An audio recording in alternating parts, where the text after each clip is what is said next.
Now, before video games were a multi-billion-pound industry, there were home computers like the Commodore 64 with games such as International Karate, Commando and Bubble Bobble.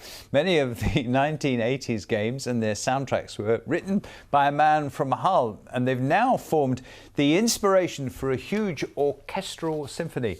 Here's our arts correspondent, Anne-Marie Tasker. Taking you back to the 80s, the synthesized soundtrack to games for the Commodore 64 computer. But now that music's been transformed into a symphony to be performed by the 75-piece Hull Philharmonic Orchestra. And much of this music was composed more than 30 years ago by a man from Hull. This is Commando high score. Originally, it sounded like this. Growing up in Hull, Rob Hubbard learnt to play the piano and joined his first band. Then he got into computers. I did a game, and the few people who saw it thought the game was rubbish. They thought the graphics were okay, but they thought the best thing about it was the music. So I thought, well, you know, maybe there's an opening where somebody can actually get the notes in the right place. Rob wrote music for around 75 games in the 80s and moved to California to work for gaming giant EA. But he never thought his music would live on. I thought that these little £1.99 games would last a couple of months and everything would be put in the bin. But I guess I got that wrong. I never thought that you know, anything of that music back then would ever last 35 years.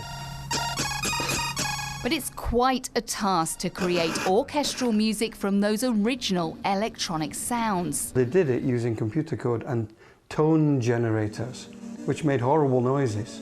So what this does is recreate the music that these composers had in their heads. And turning that into 680 separate parts for the orchestra has been a 6-month job for Robin Tate and his computer. Rob can do it any speed he likes. There's no humans involved. Flutes, it's okay, but strings, that's how fast your hand has got to go. I don't want it going at that speed. No, that's okay. That's ludicrous. The 16 pieces, first written for computer games in the 1980s, have been transformed into an orchestral score. So now the rehearsals begin for the world premiere of the 8-bit symphony. We're also hoping that this special concert will bring all sorts of people in who perhaps haven't been to one of these types of concerts before. And of course there are a lot of aficionados of the Commodore 64 who are coming from far and wide as well. Rob Hubbard has been on hand throughout the rehearsals to guide the musicians, ready to perform the symphony at Hull City Hall on Saturday night, taking both music and gaming fans on a journey back to the 80s. Anne-Marie Tasker, BBC Look North, Hull. Great story, good to give Hull Phil a mention as well.